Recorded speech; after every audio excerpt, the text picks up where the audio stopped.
ಹರೇ ರಾಮ.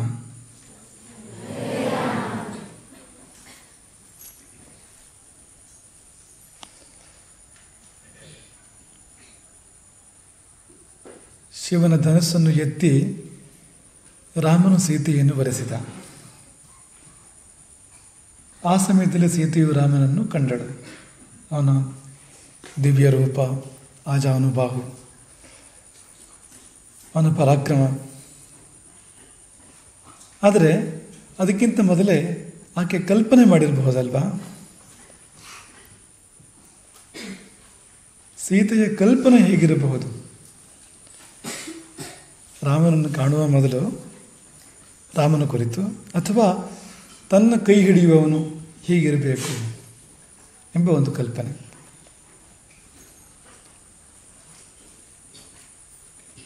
ಅವನ ರೂಪ ಹೇಗಿರಬೇಕು, ಅವನ ಆಕೃತಿ ಹೀಗಿರಬೇಕು, ಅವನ ಧೈರ್ಯ ಪರಾಕ್ರಮ ಹೀಗಿರಬೇಕು, ಅವನ ಗುಣಗಳು ಹೀಗಿರಬೇಕು, ಹಾಗೆಲ್ಲ ಕಲ್ಪನೆ ಮಾಡಿರ್ಬೋದಲ್ವಾ? ಈಗ ನೀವು ಇಲ್ಲಿ ಬರೋಕ್ಕಿಂತ ಮೊದಲು ಗುರುಕುಲ ಹೇಗಿರಬೇಕು ಅಂತ ಕಲ್ಪನೆ ಮಾಡಿರ್ಬೋದಲ್ವಾ? ಹೇಗಿದ್ದೀತು ಗುರುಕುಲ, ಹೇಗಿರಬಹುದು ಅಂತ ಕಲ್ಪನೆ ಮಾಡಿರ್ತೀರಲ್ವಾ? ಹಾಗೆ ಸೀತೆಯು ಕಲ್ಪನೆ ಮಾಡಿರ್ಬೋದಲ್ವಾ ರಾಮ ಹೇಗಿರ್ತಾನೆ ಅಂತ. ಹಾಗೆಯೇ ವಾಲ್ಮೀಕಿಗಳು ಕೂಡ ರಾಮನನ್ನು ಕಾಣುವ ಮೊದಲೇ ಒಂದು ಪರಿಕಲ್ಪನೆ, ಹೀಗಿರಬಹುದು ರಾಮ.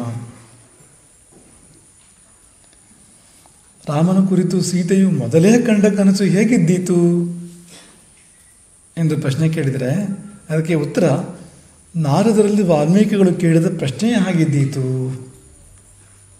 ಎಂಬುದಾಗಿ. ರಾಮಾಯಣವನ್ನು ಇನ್ನೂ ರಚನೆ ಮಾಡಿಲ್ಲ ವಾಲ್ಮೀಕಿಗಳು. ಅವರಿಗೆ ರಾಜ್ಯವಾಡ್ತಾ ಇರ್ತಕ್ಕಂಥ ರಾಮನ ಕಲ್ಪನೆ ಇಲ್ಲ. ಆಗ ರಾಮ ರಾಜ್ಯ ಆಡ್ತಾ ಇದ್ದ ಆ ಸಮಯದಲ್ಲಿ, ಆ ಕಲ್ಪನೆ ಇಲ್ಲ.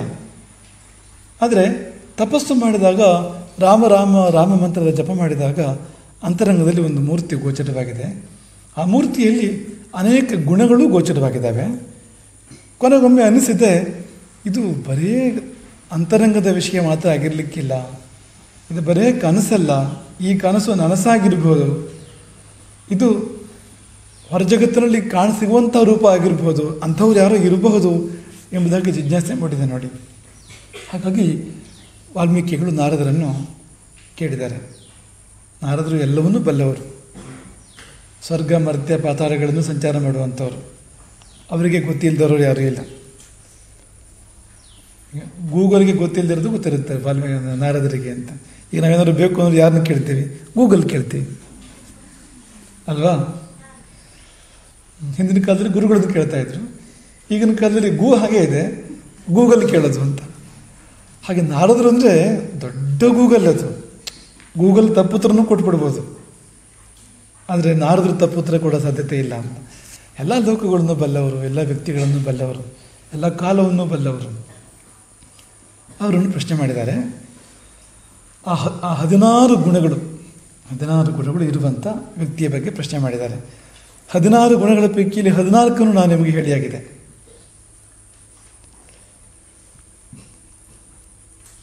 ಈಗ ನೀವು ಹೇಳಬೇಕು ಯಾವ್ಯಾವುದು ಆ ಗುಣಗಳು ಅಂತ.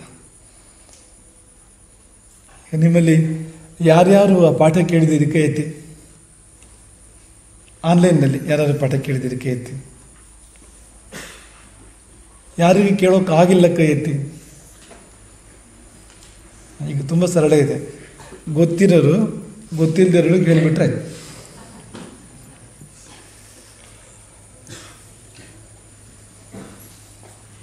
ಹದಿನಾರು ಗುಣಗಳು ನಿಮಗೆ ನೆನಪಾಗಿರೋದನ್ನ ಹೇಳ್ತೀರಾ? ನಾವು ಮಾಡಿದ ಪಾಠದಲ್ಲಿ ಯಾವ್ಯಾವ ಗುಣಗಳು ಅಂತ ಅಲ್ಲಿಂದಲೇ ಹೇಳಿ, ನಿಂತ್ಕೊಂಡು ಹೇಳಿ. ಯಾರಿಗೆ ನೆನಪಿದೆ, ಯಾವ ಗುಣ ನೆನಪಿದೆ ಆ ಗುಣವನ್ನು ಉಲ್ಲೇಖ ಮಾಡಿ ನೋಡೋಣ. 14 ಆಗಿದೆ, ಈಗ ಇನ್ನು 2 ಬಾಕಿ ಇದೆ. ಹೇಳೋಕ್ಕಾಗತ್ತಾ?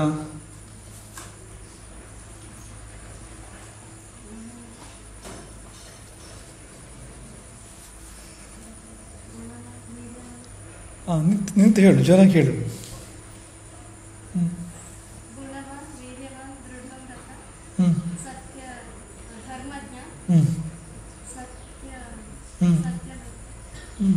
ಸತ್ಯ ಅಂತ ಹೇಳು ಸಾಕು. 5 ಪ್ರಿಯ 5 ಹೇಳಿದ್ಲು.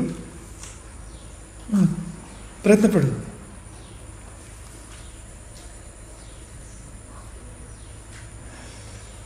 ನಿಮ್ಗೆ 5 ನೆನಪಿದೆ ನಿಮಗೆ.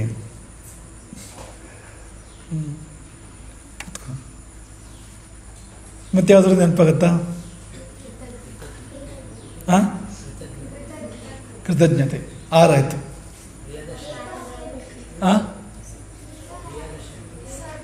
ಏಕಪ್ರಿಯ ದರ್ಶನ. ಚಾರಿತ್ರ್ಯವಂತ. ಆಮೇಲೆ ಬಂತದ್ದು ಇಬ್ಬರು ಹೇಳಿದ್ದು ಅಂತದ್ದು. ಕ್ರೋಧವನ್ನು ಗೆದ್ದಿರಬೇಕು. ಜಿತಕ್ರೋಧ. ವಿದ್ವಾನ್. ಸರಿ, ಪಾಪ ಅವಳು ನಿಂತ್ಕೊಂಡಿದ್ದಾಳೆ ಆಗಿಂದ. ಅವಳು ಹೇಳಿ ಒಂದ್ಸತಿ ಹೇಳಿ.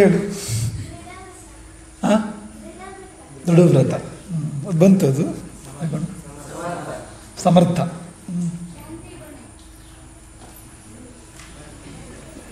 ನಾವು ಹೇಳಿದ 14 ಗುಣಗಳ ಪೈಕಿಯಲ್ಲಿ ಯಾವ್ದ್ಯಾವ್ದು ಬಂತು ಅದನ್ನು ಮಾತ್ರ ಹೇಳಬೇಕು. 14 ಹೊರಗಡೆ ಹೋಗಬಾರ್ದು. 16ರಲ್ಲಿ 14 ನಾವು ನಿಮಗೆ ಹೇಳಿದ್ದೇವೆ. ಆನ್ಲೈನ್ ಪಾಠದಲ್ಲಿ ಬಂದಿದೆ. ಯಾವ್ದು ನೆನಪಾಗುತ್ತೋ ಅದನ್ನ ಹೇಳಿ ಅಂತ. ಒಂದು 8-10 ಬಂತು. ಈಗ 3-4 ಬಾಕಿ ಇರ್ಬೋದು ಅಷ್ಟೇ.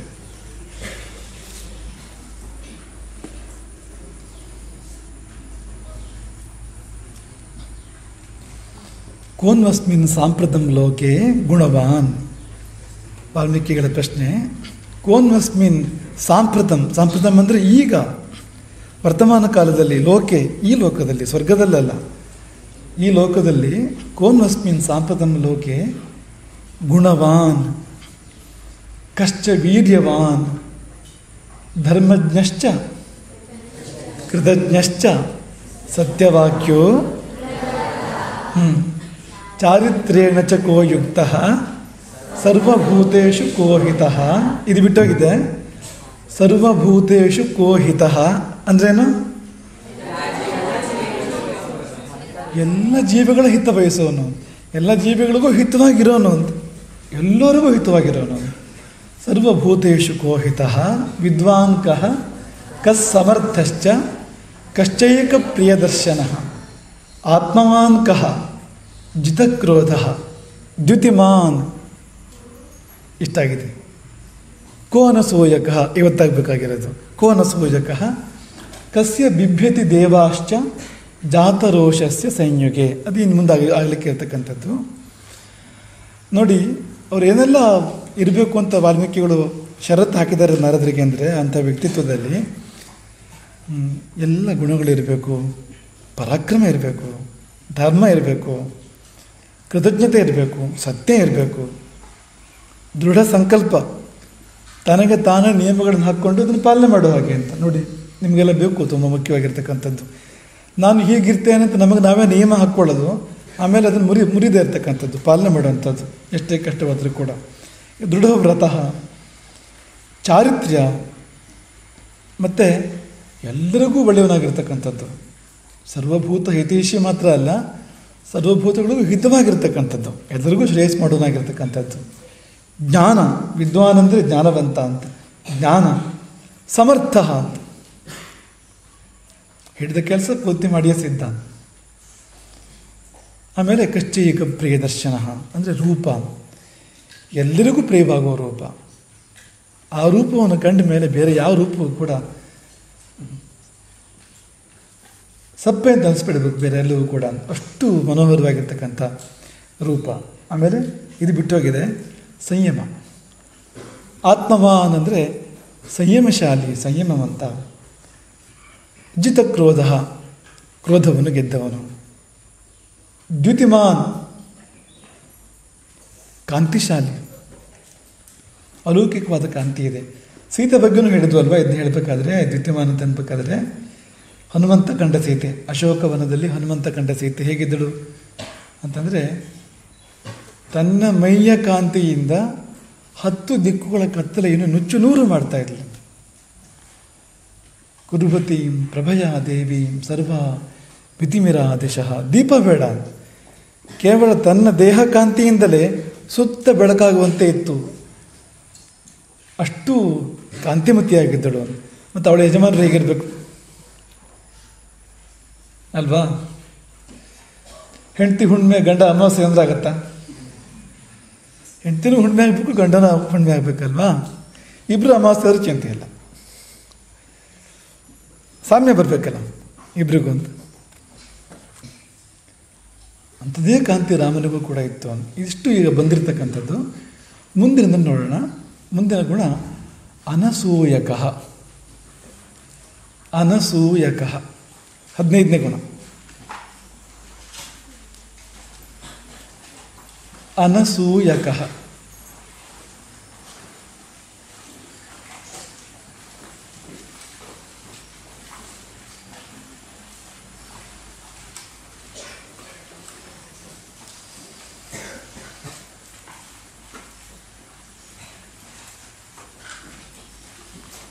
ಏನು ಹಾಗಂದ್ರಿ? ಸುಲಭ ಇದೆ, ನೀವೇ ಹೇಳಿ. ಸರಿ ಇದೆ, ನೀವೇ ಅರ್ಥ ಹೇಳ್ತಾ ಇದ್ದೀರಿ ನೋಡಿ. ಅಸೂಯೆ ಇಲ್ಲದವನು. ಅನಸೂಯಕಃ ಅಂದರೆ ಅಸೂಯೆ ಇಲ್ಲದವನು. ಅಸೂಯೆ ಅಂದರೆ ಹೊಟ್ಟೆ ಕಿಚ್ಚು. ಹೊಟ್ಟೆ ಕಿಚ್ಚು ಅಂದರೆ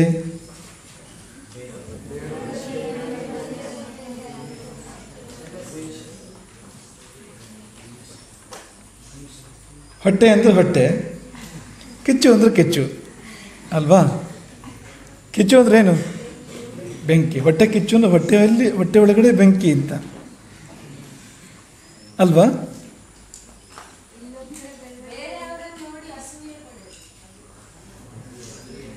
ಅದೇ ಅಸೂಯೆ ಅಂದರೆ ಏನಂತ.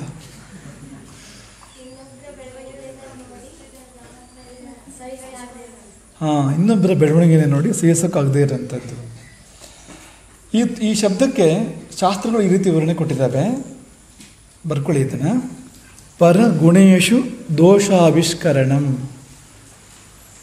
ಅಸೂಯ ಅಂದರೆ ಏನು ಅಂದರೆ ಪರಗುಣೇಶು ದೋಷಾವಿಷ್ಕರಣಂ.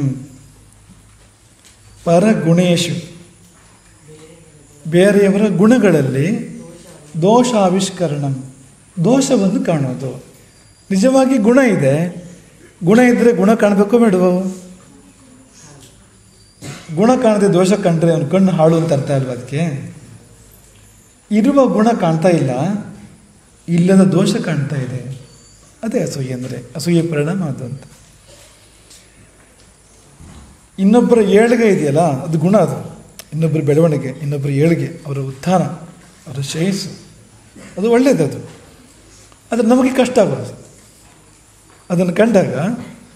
ಹೊಟ್ಟೆಯಲ್ಲೆಲ್ಲ ಬೆಂಕಿ ಬಿದ್ದಂಗೆ ಆಗೋದು ಅಂತ. ಅದೇ ಹೊಟ್ಟೆ ಕಿಚ್ಚು ಅಂದರೆ ಇನ್ನೊಬ್ಬನ ಏಳಿಗೆಯನ್ನು, ಇನ್ನೊಬ್ಬನ ಉನ್ನತಿಯನ್ನು, ಇನ್ನೊಬ್ಬನ ಒಳ್ಳೊಳ್ಳೆ ಗುಣಗಳನ್ನು ಕಂಡಾಗ ಹೊಟ್ಟೆ ಒಳಗೊಳಗೆ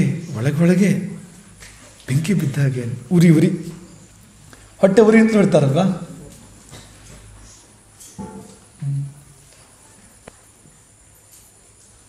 ಇದಕ್ಕೆ ಇನ್ನೊಂದು ಹೆಸರು ಅಸೂಯೆಗೆ. ಹೇಳ್ತೀರಾ ಏನಂತ? ಬೇರೆ ಶಬ್ದ ಗೊತ್ತಾ ನಮಗೆ ಅಸೂಯೆಗೆ? ಹೊಟ್ಟೆ ಕಿಚ್ಚು ಬಂತು, ಹೊಟ್ಟೆ ಉರಿ ನಾವು ಹೇಳಿದ್ವು. ಅಸೂಯೆ ಬಂದಿದೆ, ಬೇರೆ ಶಬ್ದ ಹೇಳ್ತೀರಾ? ಈರ್ಷ್ಯೆ ಇನ್ನೊಂದು ಶಬ್ದ. ಹೊಟ್ಟೆ ಕಿಚ್ಚು, ಹೊಟ್ಟೆ ಉರಿ, ಅಸೂಯೆ, ಈರ್ಷ್ಯೆ, ಆಮೇಲೆ ಇಂಗ್ಲೀಷ್ ಅದೌದು. ಹಿಂದಿಲೂ ಕೂಡ ಹತ್ತಿರ ಇದೆ ಅದಕ್ಕೆ. ಹಿಂದಿಲಿ ಏನು ಹತ್ತಿರ ಗೊತ್ತಾ ನಿಮಗೆ? ಜಲನ್ ಅಂತ ಹೇಳ್ತಾರೆ, ಜಲಸ್ ಅಂತ ಹೇಳ್ತಾರೆ ಇಂಗ್ಲೀಷಲ್ಲಿ. ಜಲಸಿ ನೋಡಿ ಎಷ್ಟು ಹತ್ರ ಇದೆ. ಇನ್ನೊಂದು ಶಬ್ದ ಇದೆ, ಹೇಳ್ತೀರಾ? ನಾವು ಕಲಿಬೇಕಲ್ಲ, ಎಲ್ಲ ಶಬ್ದಗಳು ಗೊತ್ತಿರಬೇಕಲ್ಲ ನಮಗೆ. ಪ್ರಸಿದ್ಧ ಶಬ್ದ, ಇನ್ನೊಂದು ಶಬ್ದ ಇದೆ.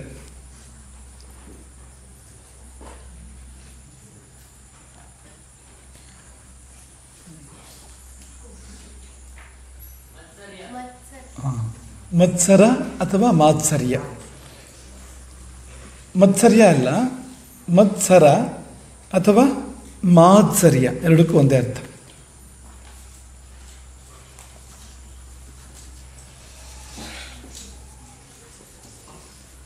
ಅಸೂಯೆ ಅಂದರೆ ಏನು? ಮತ್ಸರ ಅಂದರೆ ಏನು? ಈರ್ಷ್ಯೆ ಅಂದರೆ ಏನು? ಹೊಟ್ಟೆ ಕಿಚ್ಚು ಅಂದ್ರೆ ಏನು? ಹೊಟ್ಟೆ ಉರಿ ಅಂದ್ರೆ ಏನು? ಮತ್ಸರ. ಇವೆಲ್ಲ ಪರ್ಯಾಯ ಪದಗಳು. ವಿವರಣೆ ಕೊಡಬೇಕಾದ್ರೆ ಹೀಗೆ ಕೊಡೋದಲ್ಲ. ವಿವರಣೆ ಕೊಡಬೇಕಾದ್ರೆ ಅಸೂಯೆ ಅಂದರೆ ಏನು ಅಂದರೆ ಪರಗುಣೇಶು ದೋಷ ಆವಿಷ್ಕರಣಂ. ಇನ್ನೊಬ್ಬರು ಏಳಿಗೆ ಕಂಡು ಸೇಸೋಕ್ಕಾಗದೇ ಇರೋದು, ಇನ್ನೊಬ್ಬರು ಏಳಿಗೆ ಕಂಡು ಸಂತೋಷ ಪಡಬೇಕಾದಲ್ಲಿ ಉರಿ ಪಟ್ಕೊಳ್ಳೋದು, ಹೊಟ್ಟೆ ಉರಿ ಪಟ್ಕೊಳ್ಳೋದು, ಇದು ಇಲ್ಲ. ವಾಲ್ಮೀಕಿಗಳು ಮನಸ್ಸಲ್ಲೇ ಕಂಡ ಮೂರ್ತಿಯಲ್ಲಿ ಈ ಗುಣ ಇಲ್ಲ. ಎಲ್ಲಾದರೂ ರಾಮನ ಬದುಕಿನಲ್ಲಿ ನೀವು ಅಸೂಯೆಯನ್ನು ಕಂಡಿದ್ದೀರಾ? ಇಡೀ ರಾಮನ ಬದುಕಿನಲ್ಲಿ ಅಸೂಯೆ ಕಂಡಿದ್ದೀರಾ? ದುರ್ಯೋಧನನಿಗಿದೆ ಅಲ್ವಾ? ದುರ್ಯೋಧನನಿಗೆ ಭೀಮನ ಬಲವನ್ನು ಕಂಡು ಅಸೂಯೆ ಚಿಕ್ಕ ವಯಸ್ಸಲ್ಲೇ. ಅರ್ಜುನನ ಪರಾಕ್ರಮ ಕಂಡು ಅಸೂಯೆ, ನಕುಲನ ರೂಪ ಕಂಡು ಅಸೂಯೆ, ಸಹದೇವನ ವಿದ್ಯೆ ಕಂಡು ಅಸೂಯೆ. ಧರ್ಮರಾಜ, ಎಲ್ರಿಗೂ ಧರ್ಮರಾಜನ ಬಗ್ಗೆ ಗೌರವ ಪ್ರೀತಿ, ಒಳ್ಳೆಯವನು ಅಂತ. ಆ ಒಳ್ಳೆತನದ ಬಗ್ಗೆನೂ ಅಸೂಯೆ.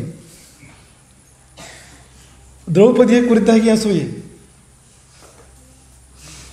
ಆಮೇಲೆ ಅವರಿಗೆ ರಾಜ್ಯ ಬಂತಲ್ಲ, ಇಂದ್ರಪ್ರಸ್ಥ ಬಂತು ಪಾಂಡವರಿಗೆ. ಅವರು ಎಲ್ಲ ಇಡೀ ಪ್ರಪಂಚವನ್ನೆಲ್ಲ ಗೆದ್ದರು, ರಾಜಸೂಯ ಯಾಗ ಮಾಡಿ ತುಂಬ ಸಂಪತ್ತು ಬಂತು, ಸಂತೋಷ ಪಡಬೇಕಿತ್ತಲ್ವಾ?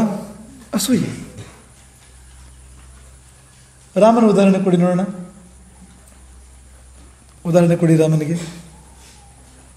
ರಾಜ್ಯ ಭರತನಿಗೆ ಹೋಯಿತು, ರಾಮನ ರಾಜ್ಯ. ಅಸೂಯೆ ಆಯ್ತಾ ರಾಮನಿಗೆ? ಮತ್ತೇನಾಯಿತು? ಸಂತೋಷ ಆಯಿತು.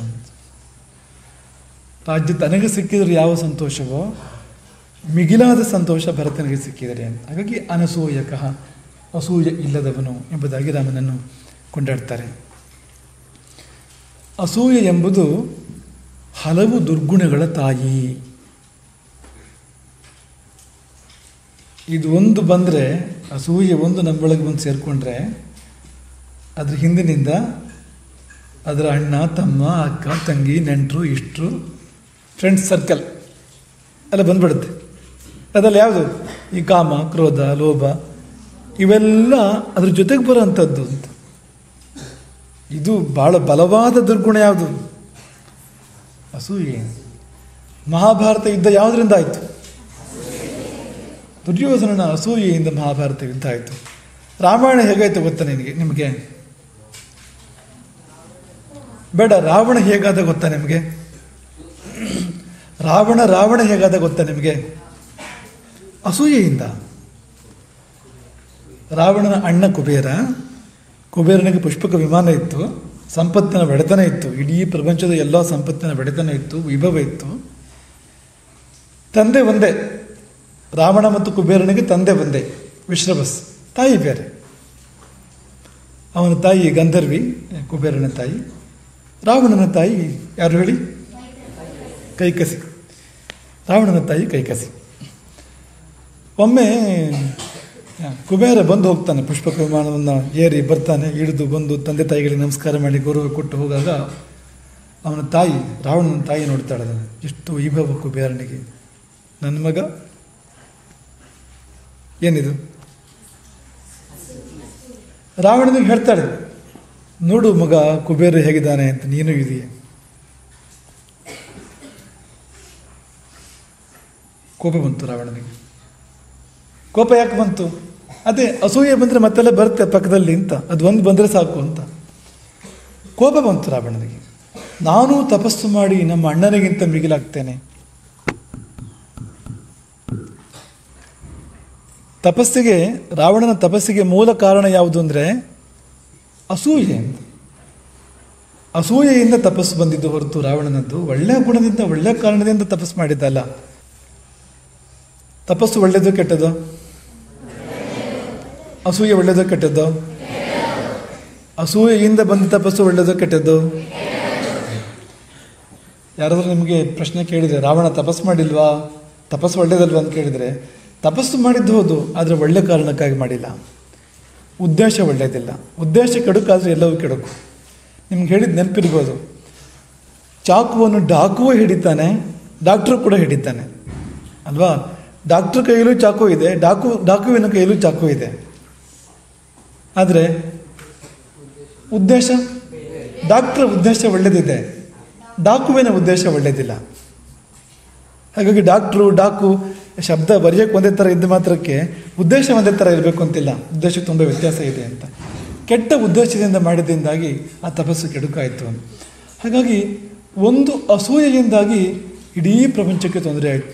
ಕೈಕಸೆಯ ಅಸೂಯೆ, ರಾವಣನ ಅಸೂಯೆ, ಅದರ ಪರಿಣಾಮ ಅವರು ಇಡೀ ಪ್ರಪಂಚದಲ್ಲಿ ಎಷ್ಟು ಅಲ್ಲೋಲ ಕಲ್ಲೋಲ ಮಾಡಿದರು, ಎಷ್ಟು ತೊಂದರೆ ಮಾಡಿದರು ನೋಡಿ. ಅಂತ ಇರಬಾರ್ದು. ಇದು ಗೊತ್ತಾಗದೆ ಬಂದ್ಬಿಡುತ್ತೆ, ಗೊತ್ತೇ ಆಗದೆ ಇನ್ನೊಬ್ರಿಗೆ ಒಳ್ಳೇದಾಗ್ತಾ ಇದ್ದಾಗ ಏನೋ ಒಂಥರ ಆಗ್ಬಿಡುತ್ತೆ ನಮಗೆ ನೋಡಿ ಅಂತ ಗಮನಿಸ್ಕೊಳ್ತಾ ಇರಬೇಕು. ಎಲ್ಲಾದರೂ ನಮ್ಗೆ ಹೊಟ್ಟೆ ತೊಳಸ್ದಾಗ ಆಯ್ತಾ, ಇನ್ನೊಬ್ಬನಿಗೆ ಒಳ್ಳೇದಾದಾಗ ಖುಷಿ ಪಡಬೇಕು, ಸಂತೋಷ ಪಡಬೇಕು ಮತ್ತು ಬೆಂಬಲ ಮಾಡಬೇಕಾಗ್ತದೆ. ಇನ್ನೊಬ್ಬನಿಗೆ ಒಳ್ಳೇದಾಗೋದಾದರೆ ನಾನಿದ್ದೇನೆ ಅಂತ ತೊಂದರೆ ಮಾಡೋದಲ್ಲ.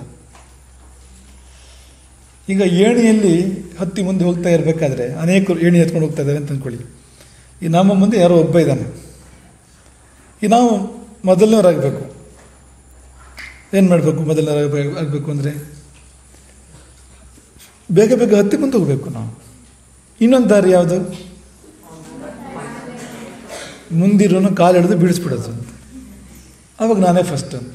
ಇದು ಸರಿನಾ? ಅದೇ ಅಸೂಯೆ. ಹಾಗಾಗಿ ಅನಸೂಯಕಃ, ಅಸೂಯೆಯಿಂದ ಮುಕ್ತರಾಗಿರಬೇಕು ನಾವೆಲ್ಲರೂ ಕೂಡ. ಏಕೆಂದರೆ ವಾಲ್ಮೀಕಿ ಕಂಡ ಕನಸಿನಲ್ಲಿ ಅಂಥ ಪುರುಷನು ಇದ್ದ. ಮೊಸರಲ್ಲಿ ಕಲ್ಲು ಕಾಣೋದು ಅಂತ ಹೇಳ್ತಾರಲ್ಲ, ಒಲ್ಲದ ಗಂಡನಿಗೆ ಮೊಸರಲ್ಲಿ ಕಲ್ಲು. ಮೊಸರು ಅಂದರೆ ಒಳ್ಳೆ ವಸ್ತು ಅಲ್ವಾ? ಮೊಸರಲ್ಲಿ ಕಲ್ಲು ಕಾಣುತ್ತೆ ಅಂದರೆ ಏನರ್ಥ? ಅದು ಕಲ್ಲಿಲ್ಲ ಅಲ್ಲೇ,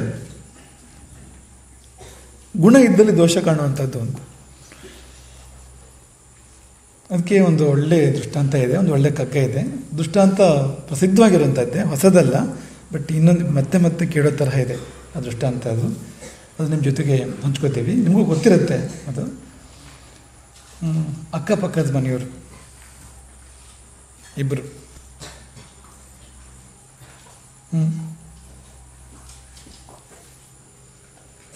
ಇಬ್ಬರು ಅಕ್ಕಪಕ್ಕದ ಮನೆಯವರು. ಒಬ್ಬ ರಾಮ್ ಭಟ್ಟ, ಇನ್ನೊಬ್ಬ ಸೋಮ್ ಭಟ್ಟ ಅಂತ ಅಂದ್ಕೊಂಡಿದ್ವಿ. ಇಬ್ಬರಿಗೂ ಒಬ್ಬರ ಮೇಲೊಬ್ಬರಿಗೆ ಒಂದೇ ಭಾವ ಇರುವಂಥದ್ದು ಯಾವುದು? ಅಸೂಯೆ. ಅಸೂಯೆ, ಅದು ಬಿಟ್ಟು ಬೇರೆ ಭಾವ ಇಲ್ಲ. ಇಬ್ಬರಿಗೂ ಒಂದು ದೊಡ್ಡ ಬುದ್ಧಿ ಬಂತು ರಾವಣನಿಗೆ ಬಂದಾಗ, ತಪಸ್ಸು ಮಾಡಬೇಕು ಅಂತ. ತಪಸ್ಸು ಮಾಡಿದರು. ತಪಸ್ಸು ಮಾಡಿದಾಗ ಮೊದಲು ರಾಮ ಭಟ್ಟನ ಮುಂದೆ ಭಗವಂತ ಪ್ರತ್ಯಕ್ಷ ಆದ. ಏನು ಬರಬೇಕು ನನಗೆ ಅಂತ ಕೇಳಿದಾಗ ಅವನು ಕೇಳಿದ ವರ ಏನು ಗೊತ್ತಾ? ಅವನಿಗೆ ಏನು ಕೊಡ್ತೀಯ ನೀನು ಮುಂದಿನವನಿಗೆ, ಅದರ 2ರಷ್ಟು ಕೊಡು ನನಗೆ. ತನಗೆ ಏನು ಬೇಕು ಅಂತಿಲ್ಲ ಅಂತ ಅಸೂಯೆ. ಪಕ್ಕದವನಿಗೆ ಏನು ಕೊಡ್ತೀ ಅದರ ಡಬಲ್ ಕೊಡಬೇಕು ನನಗೆ ಅಂತ. ಆಯಿತು ತಗೋ. 2ನೇವನ ಮುಂದೆ ಹೋಗಿ ನಿಂತು ನಿನಗೇನು ಬರಬೇಕು ಅಂತ. ಅವನಿಗೇನು ಕೊಟ್ಟೆ? ಇದೇನು ಅಸೂಯೆ. ಅವನಿಗೇನು ಕೊಟ್ಟೆ ವರವನು? ನಿನಗೇನು ಕೊಡ್ತೇನೋ ಅದು 2 ಪಟ್ಟು ಕೊಡ್ತೇನೆ ಅಂತ ವರ ಕೊಟ್ಟೇನು. ಛೇ, ಹಾಗಾದ್ರೆ ಏನು ಮಾಡೋದು? ಏನೇ ತೊಗೊಂಡ್ರು 2 ಪಟ್ಟು ಸಿಕ್ಬಿಡುತ್ತಲ್ಲ ಅವನಿಗೆ. 100 ಕುದುರೆ ಬೇಕು ಅಂತ ಕೇಳಿದ್ರೆ 200 ಕುದುರೆ ಸಿಕ್ಬಿಡುತ್ತೆ ಅವನಿಗೆ. 1 ಕೋಟಿ ಚಿನ್ನದ ನಾಣ್ಯ ಕೊಡು ಅಂತ ನಾನು ಕೇಳಿಕೊಂಡ್ರೆ 2 ಕೋಟಿ ಚಿನ್ನದ ನಾಣ್ಯ ಸಿಗುತ್ತೆ ಅವನಿಗೆ. 1 ಮನೆ ಕೊಡು, 2 ಮನೆ ಸಿಗುತ್ತೆ ಅವನಿಗೆ. 100 ಎಕರೆ ಭೂಮಿ ಕೊಡು ಅಂತ ಕೇಳಿ 200 ಎಕರೆ ಭೂಮಿ ಸಿಗುತ್ತೆ ಅವನಿಗೆ. ಎಂಥ ಅನ್ಯಾಯ! ಏನು ಮಾಡೋದೀಗ? ಕೊನೆಗೊಂದು ವರ ಕೇಳಿದ್ದೇನು ಹೇಳಿ? ನಂದು 1 ಕಣ್ಣು, 1 ಕೈ, 1 ಕಾಲು ಹೋಗಲಿ ದೇವರೇ ಅಂತ ಕೇಳಿದಂತೆ ವರ.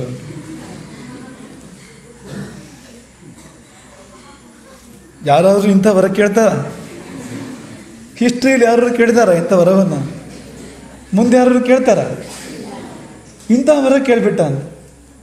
ನನ್ನ 1 ಕಣ್ಣು, 1 ಕೈ, 1 ಕಾಲು ಹೋಗಲಿ.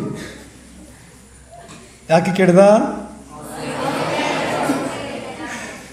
ದೇವರಿಗೆ ಆಶ್ಚರ್ಯ ಆಯ್ತಂತ. ಯಾಕಪ್ಪ ಇಂಥದ್ದನ್ನು ಕೇಳ್ತಾ ಇದೀಯ ನೀನು? ಹೊಸದು ಏನಾದರೂ ಒಳ್ಳೇದನ್ನ ಕೇಳೋದು ಬಿಟ್ಟು ಇರೋದನ್ನೇ ತೆಗಿ ಅಂತ ಹೇಳ್ತಾ ಇದೆಯಲ್ಲ. ಅಂದರೆ ಇಲ್ಲ, ನಾನು 1 ಕಣ್ಣಿನವರು ನೋಡ್ಬೋದು, ಅವನಿಗೆ 1 ಕಣ್ಣು ಇಲ್ಲ ಅಂತ ಪಕ್ಕದವನಿಗೆ. ಊರುಗೋಲು ಹಿಡ್ಕೊಂಡು ಕುಂಟ್ಕೊಂಡವ್ರು ನಾನು ನಡಿಬೋದು, ನಾನು ಅವನಿಗೆ 2 ಕಾಲು ಇರಲ್ಲ ಅಂತ ತೆವಳಬೇಕಾಗತ್ತೆ ಅವನಂತ. ನಂದು 1 ಕಣ್ಣು, 1 ಕೈ, 1 ಕಾಲು ಹೋದರೆ ಅವನು 2 ಕಣ್ಣು, 2 ಕೈ, 2 ಕಾಲು ಹೋಗತ್ತೆ ಅಂತ ಖುಷಿ. ಸರಿನಾ? ಇಬ್ಬರು ಚೆನ್ನಾಗಿರ್ಬೋದಾಗಿತ್ತು. ಅವನಿಗೆ ಬೇಕಾಗಿದ್ದು ಅವ್ನು ಕೇಳ್ಬೋದು, ಇವನಿಗೆ ಬೇಕಾಗಿದ್ದು ಇವನು ಕೇಳ್ಬೋದು ಅಲ್ವಾ. ಅವನೇ ಮೊದಲು ಕೇಳಬೇಕಾದ್ರೆ ತನಗೇನು ಬೇಕೋ ಅದನ್ನು ಕೇಳ್ಕೊಂಡಿದ್ರೆ ಇವನು ಬೇಕಾದ್ರೆ ಮತ್ತೆ ದೊಡ್ಡದು ಕೇಳ್ಕೊಳ್ಳಿ ಎರಡನೇವನು, ಅವನು ಚೆನ್ನಾಗಿರ್ತಿದ್ದ ಅಂತ. ಎರಡನೇವನಾದರೂ ಕೂಡ ಅವನಿಗೆ ಏನಾದರೂ ಸಿಕ್ಕಲಿ, ತಾನು ಸುಖವಾಗಿರೋದನ್ನ ಕೇಳ್ಕೊಬೋದಲ್ಲ ಅಲ್ವಾ. ಹಾಗಾಗಿ ಅಸೂಯೆಯ ಪರಿಣಾಮ ಏನು ಅಂದರೆ, ಒಬ್ಬನಿಗೆ ಒಂದು ಕಣ್ಣು ಒಂದು ಕೈ ಒಂದು ಕಾಲು ಹೋಗಿದ್ದು, ಇನ್ನೊಬ್ಬನಿಗೆ ಎರಡು ಕಣ್ಣು ಎರಡು ಕೈ ಎರಡು ಕಾಲು ಹೋಗಿದ್ದು ಯಾವುದರ ಫಲ?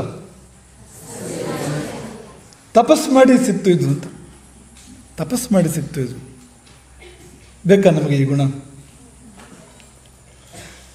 ಇನ್ನೊಂದು ಕೂಡ ನಾವು ಯಾವಾಗಲೂ ನೆನಪು ಮಾಡ್ಕೊಳ್ತಾರೆ ಅಂತ ಇನ್ನೊಂದು ದೃಷ್ಟಾಂತ ಇದು, ಚಿಕ್ಕದಾಗಿದೆ, ಚೆನ್ನಾಗಿದೆ. ಆದರೆ ಒಬ್ಬ ದೊಡ್ಡ ಮನೆ ಕಟ್ಟಿದ್ದಂತೆ, ತುಂಬ ಚೆನ್ನಾಗಿತ್ತಂತೆ ಮನೆ, ಭವ್ಯವಾದ ಮನೆ, ಸುಂದರವಾದ ಮನೆ, ಕೋಟ್ಯಂತರ ರೂಪಾಯಿ ಬೆಲೆ ಬಾಳಂಥ ಮನೆ ಕಟ್ಟಿದ್ದ. ಬಂದವರಿಗೆಲ್ಲ ತೋರಿಸಿ ಖುಷಿ ಪಡ್ತಾ ಇದ್ದ. ಅವನಿಗೂ ಅಷ್ಟೇ, ನೋಡಿದಾಗೆಲ್ಲ ಸಂತೋಷ ತನ್ನ ಮನೆಯನ್ನು ಎಷ್ಟು ಚೆನ್ನಾಗಿದೆ ಅಂತ. ಸ್ನೇಹಿತ ಬಂದ ಎಷ್ಟೋ ಕಾಲದ ಬಳಿಕ. ಸ್ನೇಹಿತನಿಗೆಲ್ಲ ತೋರಿಸಿ ತುಂಬ ತನ್ನ ಸಂತೋಷ ಹಂಚ್ಕೊಂಡ. ಆಯಿತು, 4 ದಿವಸ ಇದ್ದ ಸ್ನೇಹಿತ ಹೊರಟು ಬಂದ. ಒಂದು 3-4 ವರ್ಷ ಕಳೆದು ಮತ್ತೆ ಅದೇ ಸ್ನೇಹಿತ ಮನೆಗೆ ಬರ್ತಾನೆ. ಎಲ್ಲ ಹಾಗಾಗೇ ಇದೆ. ಇವನು ಮಾತ್ರ ಬೇಜಾರು ಮಾಡ್ಕೊಂಡು ಮೂಲೆ ಸೇರಿಬಿಟ್ಟಿದ್ದಾನೆ. ಮನೆ ಯಜಮಾನ ಇದ್ದಾನಲ್ಲ, ಮನೆ ಕಟ್ಟಿದವನು, ತುಂಬ ಬೇಜಾರು ಮಾಡಿಕೊಂಡು ಎಲ್ಲ ಹೀಗಾಗ್ಬಿಟ್ಟಿದ್ದಾನೆ. ಊಟ ತಿಂಡಿ ಸರಿ ಮಾಡ್ತಾ ಇಲ್ಲ. ಒಂದು ಮೂಲೆ ಸೇರಿ ಚಿಂತಾಗ್ರಸ್ತನಾಗಿ ಕೂತ್ಕೊಂಡಿದ್ದಾನೆ. ಏನಾಯಿತು ನಿನಗೆ ಅಂತ ಮಿತ್ರ ಕೇಳ್ತಾನೆ. ಮನೆ ಏನಾದ್ರು ಇನ್ಯಾರು ಪಾದಾರು ಆಗಿಬಿಡ್ತಾ, ಮನೆ ಏನಾದ್ರು ತೊಂದರೆ ಇದೆಯಾ, ನಿಂಗೆ ಆರೋಗ್ಯ ಸರಿ ಇಲ್ವಾ, ಏನು ಕಷ್ಟ ಬಂತು ನಿಮಗೆ? ಏನೂ ಆಗಿಲ್ಲ. ಅವನ ಬಳಿ ಏನೇನಿತ್ತು ಕಳ್ಸಾರಿ ಬಂದಾಗ ಅವೆಲ್ಲವೂ ಹಾಗಾಗೇ ಇದೆ. ಸಮಸ್ಯೆ ಏನಂದರೆ ಪಕ್ಕದಲ್ಲಿ ಇನ್ನೂ ದೊಡ್ಡ ಮನೆ ಬಂದುಬಿಟ್ಟಿದೆ ಅಂತ. ಇದಕ್ಕಿಂತ ದೊಡ್ಡ ಮನೆ ಪಕ್ಕದಲ್ಲಿ ಯಾರೋ ಕಟ್ಬಿಟ್ಟಿದ್ದಾರೆ.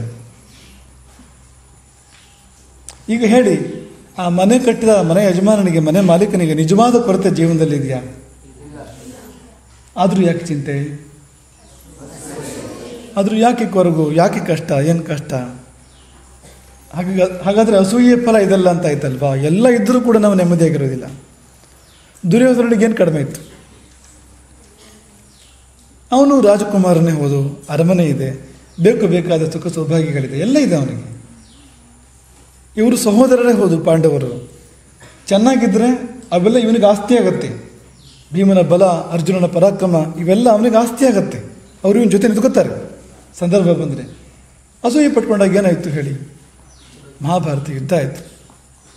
ಎಷ್ಟು ಸಾವು ನೋವು, ಎಷ್ಟು ಹಿಂಸೆ ಪೀಡೆ, ಎಷ್ಟು ಮನೆ ಮಾರುಗಳು ಹೋದವು.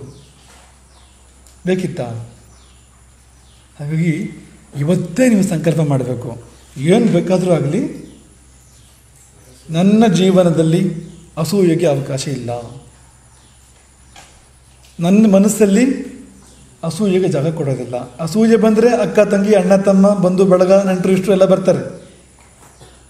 ಅದರ ಅಕ್ಕ ತಮ್ಮ, ಅಣ್ಣ ತಂಗಿ, ಅದರ ಬಂಧು ಬಳಗ ಬರೋಂಥದ್ದು ಅಸೂಯೆದು ಎಲ್ಲ ಕೆಟ್ಟ ಗುಣಗಳು. ಅಸೂಯೆ ಬಂದುಬಿಟ್ರೆ ಮತ್ತೆಲ್ಲ ಬೇಡದ ಗುಣಗಳು ಬಂದುಬಿಡ್ತವೆ.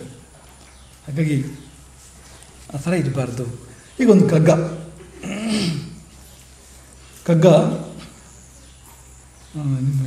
ಹೇಳಿದ್ವಿ ನಿಮಗೆ ಕಗ್ಗವನ್ನು. ಹೊಟ್ಟೆಯೊಂದರ ರಗಳೆ ಸಾಲದೆಂದೇನೋ ವಿಧಿ, ಹೊಟ್ಟೆ ಕಿಚ್ಚಿನ ಕಿಡಿಯ ನೆಟ್ಟಿಹನು ನರನೋಳು. ಹೊಟ್ಟೆ ತುಂಬಿದ ತೋಳ ಮಲಗೀತು, ನೀಂ ಪರರ ದಿಟ್ಟಿಸುತ್ತ ಕರುಬೆವೆಯೋ ಮಂಕುತಿಮ್ಮ. ಕಲ್ತ್ಕೋಬೇಕು ಕಗ್ಗನ ಎಲ್ಲರೂ. ಕಗ್ಗ ಹೇಳ್ಕೊಡ್ತಾ ಇದ್ದಾರಲ್ಲ ನಮಗೀಗ ರಾಗವಾಗಿ ಅಲ್ವಾ?